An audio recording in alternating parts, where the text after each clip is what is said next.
Hello, Malmesbury. Today I'm going to be talking to Ros Savage, who is the Liberal Democrat candidate for South Cotswolds. I spoke yesterday to Bob Estow, and we're going to be presenting her with the same 10 questions that we gave to him, and we'll see what she has to say today. So you can post questions in the comments and Ros will attempt to answer them once she's finished her interview. Please be respectful if you post questions. Answers will be moderated by the team on Make Malmesbury Even Better. Please report any comments that need moderation. And after a period of time, we'll close comments on the post. But I anticipate that they'll be open for a good amount of time for you to watch it. And obviously this is a recording, so you'll be able to watch later as well. So I'm going to bring Ros in, and I'm going to first of all ask her to introduce herself. So let's move over to the interview. Why is that not happening? I hadn't added you to the stage. Right. Welcome, Ros. Welcome to Make Malmesbury Even Better. Thank you, Lisa. It's great to be here. I'm really grateful to you for organising this. It's a really fantastic opportunity to virtually meet with the people of Malmesbury. So thank you for doing this thing for democracy. Thank you. Do you want to spend just a little minute or two introducing yourself and telling us a little bit about who you are? Sure, yes. Well, I will confess I am new to politics, and actually I feel like that is no bad thing at the moment. I think a lot of people want to change from career politicians, people who've been out in the world outside the Westminster bubble and have really experienced something of life. And I've certainly experienced a lot of life. I was in business for 11 years and then I had an environmental epiphany, and for the last 20 years I've been an environmental campaigner, which has involved some pretty big adventures, rowing alone across oceans, using those voyages to raise awareness of environmental issues. And I feel like that's actually been a very good preparation for entry into politics, not just experience of navigating shark-infested waters, but I think also those qualities of determination and tenacity and taking on really intimidatingly big challenges and just chipping away at them one oar stroke at a time. So I'm very honoured to be the Liberal Democrat candidate standing in the South Cotswolds. Brilliant. Well, that's a nice full answer. I'm going to zip us forward to the first question because we've got 10 to get through. So it was quite tight yesterday. And I'll let you answer them as you wish to, but you know, the length of it. But I might start speeding you on at the end if we use up a half hour. All right. So the first question was, what policies will you put in place to rebuild the nation's schools, address SEN needs and ensure proper staffing? Well, education is a subject really dear to my heart. I was fortunate enough, even though I came from a low-income family, to get a really good education that never cost my parents a single penny. And I do believe that this is a fundamental human right. And I'd really like to give a shout out to the fantastic schools that you have in Malmesbury. I've spoken at Malmesbury School about my ocean rowing adventures and sharing with the students what they could take away from that about perseverance and purpose. And Brett Journey and his team are doing a really fantastic job there. Also Malmesbury Primary School and St Joseph's. I'm so in awe of the teachers there and everything that they are doing to enrich the lives of our next generation. So what will the Lib Dems do for education? Well, our esteemed former leader, Paddy Ashdown, said that the mission of the Lib Dems is clear. It's to make sure that every single individual has the opportunity to fulfill their potential. And of course, in order to do that, that starts with the early years and education. So I'm just so frustrated at the moment. I've spoken at 7 sixth form colleges around the constituency, and teachers have been telling me just how frustrated they are with the lack of funding, the turnover of teachers, the crumbling schools, and the lack of mental health professionals. So one of the things that we would like to do would be to make sure that there is a mental health professional in every single school, paid for by a tax on the digital giants, who arguably through social media have been responsible for many of the mental health issues being faced by our young people right now. We also really need to, I think, recognise a greater diversity of intelligences. So many children are set up to fail in life because they are told, because they're maybe not good at English, not good at maths, that they have nothing valuable to offer. And yet, of course, we need people who are good at practical skills, who are artistic, who are creative. So I would really like to see every child be able to be nurtured and valued for their unique gifts. I'd also like to mention the pupil premium, which is a policy that was created and delivered by the Lib Dems to put extra money into schools to support students from disadvantaged backgrounds. We can't be blind to the fact that some students have an inherent advantage. And this became really clear during the pandemic, when some students just didn't have access to the technology that they needed to keep up with their lessons. And we've now nationally got about 100,000 children who've just dropped out of education altogether. And that is really going to blight their lives going forwards.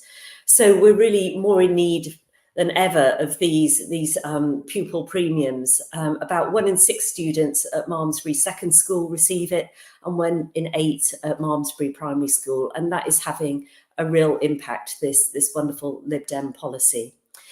My concern is that the government's increase in the pupil premium is only £35 a year for primary school children and £15 for secondary. That is nowhere near enough. That is barely even keeping line with inflation. So we do desperately need more investment in our schools. We need to restore the crumbling infrastructure. And most of all, we need to allow teachers to do what they signed up for. We need to allow them to teach without being micromanaged by the brutal regime of Ofsted that causes so much stress amongst teachers that then conveys itself to the children. So it really is essential to the thriving of future generations that we get education back on track. And I'm really proud of our manifesto pledges to do that. Good. Thank you. That was a really full answer. I'm a former teacher, so for me, what age group did you teach? I was secondary maths. I was trained partly at Malmesbury. So yeah. Right, let's move on. So the second question is, how will you tackle the climate crisis during the cost of living crisis?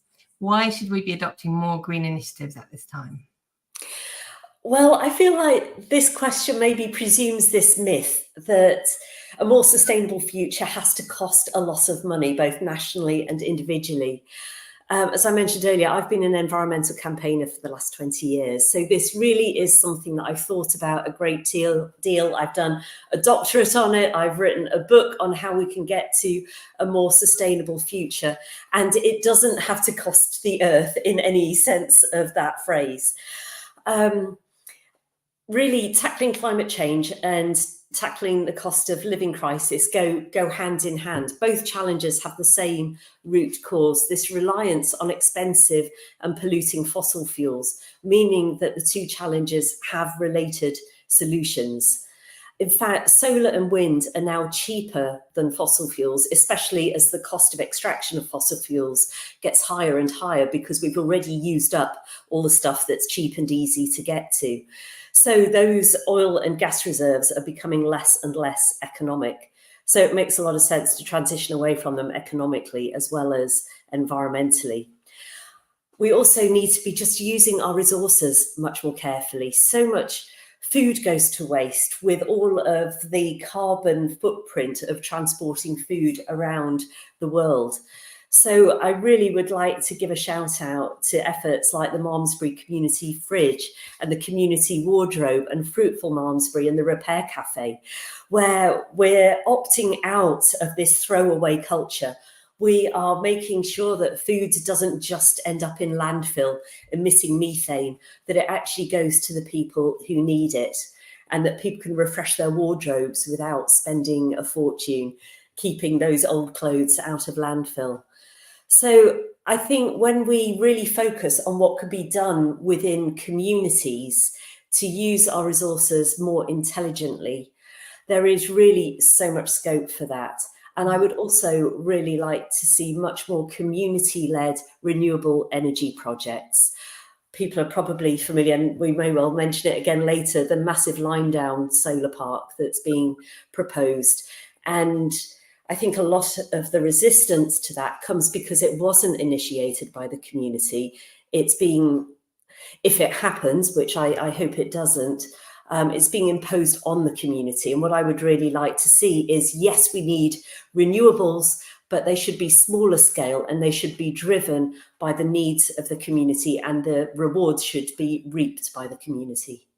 All right, I'm going to zip us along because we're 10 minutes in. Time is flying. I know it does, unfortunately. Well, what would you do to improve access to NHS centres? Oh, this is such a crisis. It breaks my heart that tooth decay is now the #1 cause of children being admitted to A&E. And I've heard about people having to treat toothache with Bonjela, which, you know, just isn't going to cut it, really. So it is great to see that my dentist up at the primary care centre in Malmesbury has just opened up again for NHS appointments, which are going fast. So I really celebrate them for that. What we really need to do is to make sure that everybody has got access to healthcare, because it's not just about having white pearlies. If you've got bad teeth, it can have really catastrophic consequences for health more generally, respiratory problems and so on. So we really need to make sure that dentists are incentivized to provide NHS care and preventive care to teach people how to take good care of their teeth, how to eat better so that they're not just bathing their teeth in sugary drinks. So we want to guarantee access to an NHS dentist for everyone needing urgent and emergency care, so that people aren't having to resort to pulling out their own teeth. I can't even imagine.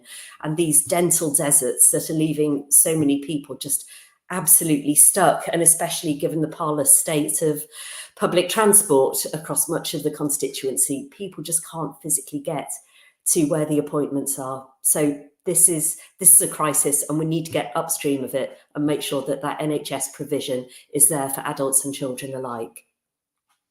All right, I'm going to zip on. Do you support an inquiry to scrutinise government contracts given out during the pandemic? Oh gosh, yes. I mean, this is just adding insult to injury, as if Partygate wasn't enough, to find out that all this cronyism and corruption has been going on as well.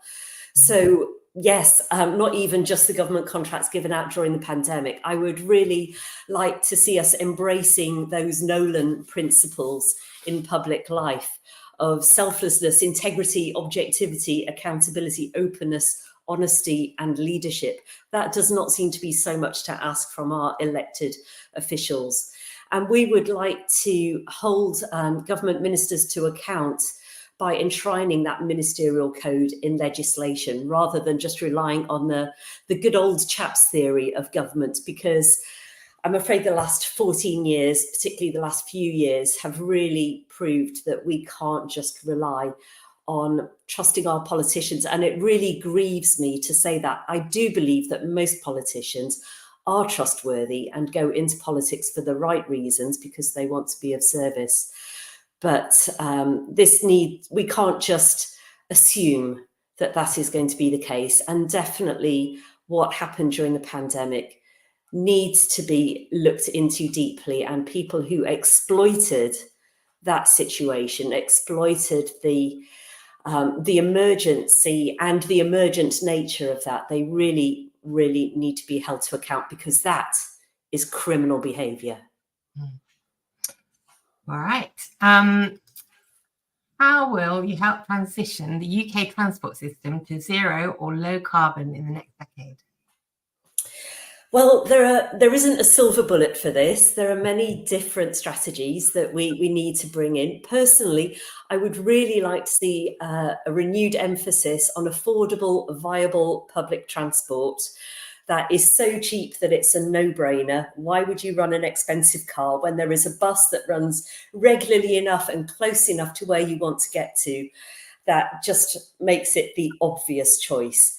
I'd love to see livable communities with local shops, farmers markets and community gardens, so that the services that we need access to are much closer to home, reducing the need to get into our cars. I'd also love to see a network of cycle paths and footpaths separate from the lanes, because you take your life in your hands if you go out on a bike or on foot on many of these lanes. The traffic is going so fast that I don't blame people for resorting to their cars. We need to put the infrastructure in place to make that possible. So the Lib Dems are committed to expanding public transport options and devolving powers to local authorities for actually designing that infrastructure, because I firmly believe that the experts on a community and what it needs are the people who live in that community. Obviously, the people in Malmesbury know exactly what Malmesbury needs. So having infrastructure projects imposed on the outside just really is not a smart use of money or resources. And I would also, I use the train whenever I can, but it is so expensive. So we are promising to freeze rail fares and simplify the ticketing on public transport, and also particularly supporting younger people by extending the discounts for half fares of young people aged up to 18 and 1/3 off for young people up to the age of 25, to make it easier and cheaper for them to get about independently without having to rely on the taxi of mum and dad. Well, you certainly spoke to something that really, well, I helped write the neighbourhood plan policy for cycling. So yeah, I still don't feel we've done nearly enough in this local area. But I really would like that to change. Anyway, I'm going to have to zip you on. Well, just before we do that, I want to thank you and everybody else who works on the neighbourhood plan, because I know that people, like, blood, sweat and tears goes into those plans. It is such a labour of love. And it would be really great to see those followed much more diligently and not sometimes just ridden roughshod over. So yeah, fully in support of that. And this one's kind of related. What will you do to fix and modernise our road system? Well, I think for the moment, let's not even look at modernising. Let's just get them fit for purpose, because I'm sure you, like me, have heard so much about potholes. They are dangerous for cyclists, for cars, and just a very visible reminder of how our country feels like it's just falling apart around our ears. So something that we need to do here is to restore funding to local authorities, because that's been cut by around 40% over the last 14 years. And they just don't have enough funding to cover all of their absolute legal obligations, and then luxury items like fixing potholes. And the potholes need to be fixed properly, not just a quick bodge job that washes out with the next rainfall. It would also be helped by moving more of the traffic off roads, not just passenger cars, as we've just discussed, but we would like to see a national freight strategy to get as much freight as possible off roads and onto rail, along with a freight growth target and electrification of the freight routes, so that those are a genuine low carbon alternative to reduce the wear and tear on our roads. Yeah, there's a lot more that I could say about that, but looking at the time, I'll leave it there. Let's move on then.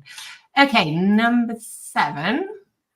Oh, hold on a minute. I've had to have it scroll because it's a really long one. The RSPCA is celebrating its 200th birthday as an organisation set up to combat animal cruelty, including blood sport.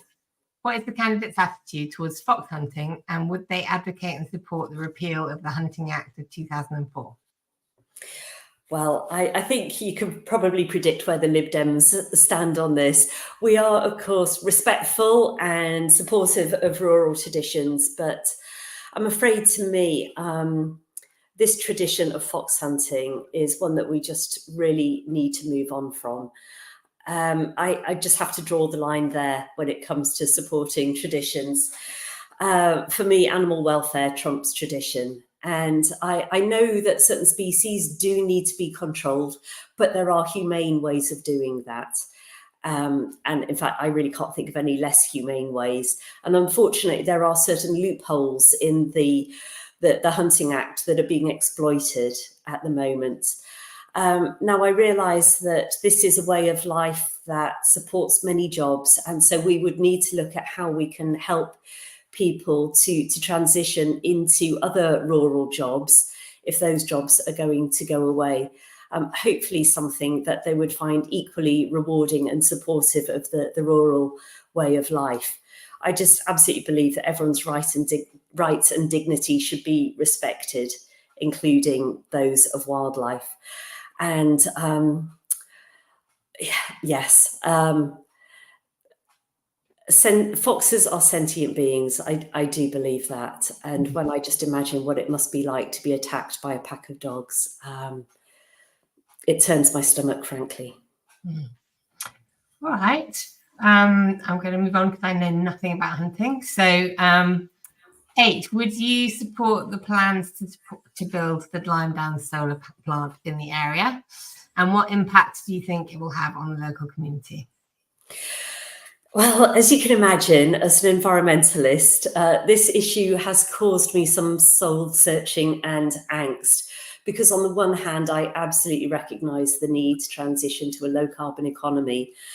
On the other hand, I love our beautiful countryside. And after giving this a great deal of thought and also having conversations with the Stop Limedown Committee, with the company that's proposing the solar park, Island Green Power, and with various other stakeholders, Wiltshire Climate Alliance, and also testing the temperature through Sustainable Shurston, and other local organisations, I arrived at the conclusion that really this project is the wrong size, it's in the wrong place, and it's in the wrong ownership. What I think we need is a coherent long-term strategy for how we are going to achieve this transition away from fossil fuels without really destroying the countryside that we love. So I would like to see, as I mentioned earlier, smaller scale community-led initiatives for renewables. I would like to see the benefits be accrued by the local community. Actually, while we're on this subject, some people, I am aware that certain misinformation has been put out by another party, which shall remain nameless, Blue, that I have changed my position on Limedown Solar Park. I am aware that the Lib Dem manifesto mentions that we would like to remove the unnecessary restrictions imposed by the Conservatives on solar development. However, we do not want to remove all restrictions, only the unnecessary ones. And we are firmly in favour of small-scale renewables. So I just want to say I have held a consistent position since I first stated it in March. I still think that Limedown is not the right project, not in the right place, even recognising the need to move to a zero-carbon economy. Okay, I think that's really clear. Thanks, Roz. Okay, question number 9. If you win the South Cotswold seat, but are part of an opposition party, how will you manage to affect change? Well, I would like to point out some of the amazing achievements of our Lib Dem MPs over recent years. We've passed bills like the Worker Protection Act, the Carers Leave Act, same-sex marriage. We've managed to repeal brutal laws like the Vagrancy Act that made it illegal to be homeless. And we've blocked taxpayer payouts to water companies while they were busy dumping sewage into our rivers. So even as the third party, we've been able to score some really significant and important victories. So even in opposition, I promise that I will be a strong local champion fighting for a fair deal for the people of the South Cotswolds. I will use my voice, which, I'm an experienced speaker. It's what I do in my day job. I lecture around the world as an environmental advocate, and I'm looking forward to bringing my voice into Parliament to spotlight our local issues, to build cross-party alliances, because I feel that in so many areas like education, like health, like agriculture, we need to really transcend party politics. We need long-term strategies that don't just get bounced around as the political pendulum swings from one extreme to the other. So I am really looking forward to building those cross-party alliances and using my experience in environmental advocacy to push for the policies that will benefit our communities and really enable people to thrive. Great. Okay, one last question. Britain's economic growth has been poor for some time now. The quickest way to improve our economy would be to join the single market. What do you think? I'm a Lib Dem. I think yes. Now I know that there was a referendum on this, and that just over 50% of the people who voted, which was by no means all of the voting population of this country, voted to leave. I do feel that we were sold a pig in a poke. We didn't know what we were getting into. The leaders at the time did not do a good job of conveying just how widespread and how damaging the impacts of this were going to be. However, I do know that there are still a lot of people who feel that Brexit was the right way to go. So this will be a gradual approach to try and mitigate some of the most damaging aspects of Brexit, which has had, depending on which report you read, between a 4% and 8% negative impact on our economy, as well as all the less measurable things like the hindrances on free travel, the reduction in opportunities in travel and education for our young people. It's just been a terrible own goal. So as Lib Dems, we've got a 4-step approach to gradually rebuilding those bridges with our European cousins. Starting off with improving channels for foreign policy cooperation, including action on immigration. The second step is working in partnership with EU agencies around safety, around education, around science and research, security and crime. Then the third step is deepening the trading relationship, and maybe after an awful lot of boxes of chocolates and bunches of flowers, like trying to woo our way back into the good books of our European cousins, then we may possibly be able to rejoin the single market. And I know that that would be a real boost to British business and jobs and future prospects. Well, thank you very much. And I wondered if you wanted to make a closing statement of any sort.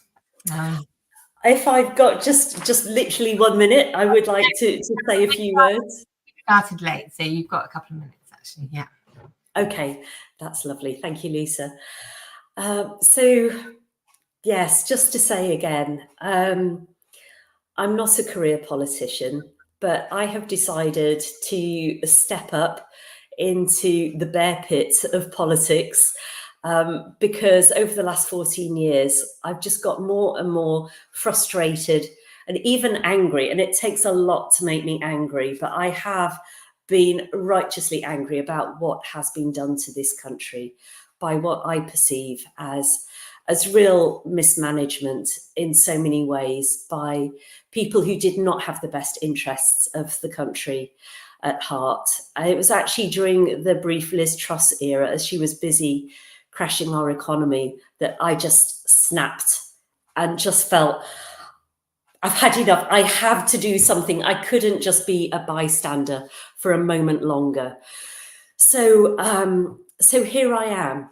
And I've spoken to thousands of people across the constituency now, and they don't seem to mind at all that I'm new to this. In fact, they welcome me as a fresh voice with fresh ideas. I am a thoughtful person, and I really just want to be of service to Malmesbury and the South Cotswolds. My father was a Methodist minister. My mother was a Methodist deaconess. They weren't Bible bashers. They genuinely just wanted to be of service to their community and to help people to thrive. So they made a real point of visiting people when they were troubled, when they were sick, when they were bereaved. And it sort of makes me laugh that I've gone past being embarrassed by what my parents did for a living and realizing that, gosh, I'm actually turning into them, because that's really what I want to do, is to be of service. And I'm not going to sugarcoat it. There are no quick fixes here. This is going to be a long and slow journey. But I have done hard things in the past. I set out to row around the world to raise awareness of environmental issues. I don't really like exercise, and I'm scared of the ocean. So I can do things that don't come naturally to me when I have a really strong sense of purpose and mission. And that is exactly how I feel about standing for Parliament. It would be the greatest privilege of my life to serve as your MP. It looks like we've got a really good chance this year. The polls are really close, but it's going to take every single vote. And so I would like to ask you, please, even if your natural inclination is maybe for a different party, we are so ready for change here. So please lend me your vote, because I believe that together, if we work together in community, we really can create a better, fairer, a more sustainable future that we would be proud to leave to our children. Thank you so much. Oh, well, thank you so much, Rose. And I'm saying this to each of the candidates, but I'm really grateful to every candidate for standing, because it really is I know it's a really tricky 6 weeks, and it's a really the real service to the community, and obviously, you know, potentially putting your life on hold going forward. So yeah, I genuinely do mean that. I really am grateful for your service. Yeah. Thank you, Lisa. Can I also just maybe add how people can get in touch with me? I see you put up our South Cotswold Lib Dems website. Thank you very much for that. My email address is roslibdem@gmail.com. And my phone number is also on all of our literature. So I really am starting, as I hope to have the opportunity to go on. I am here to listen to what you need from me. So do please get in touch with me and tell me how I can best be of service to you. Great. Well, thank you very much. And thanks for being on time, like keeping to time.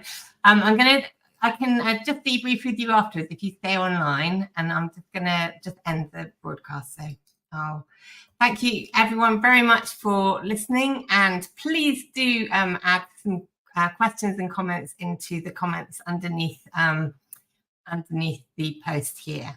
All right, I'm going to end the stream now. Tomorrow I'll be speaking to Zoe, who is from the Labour Party.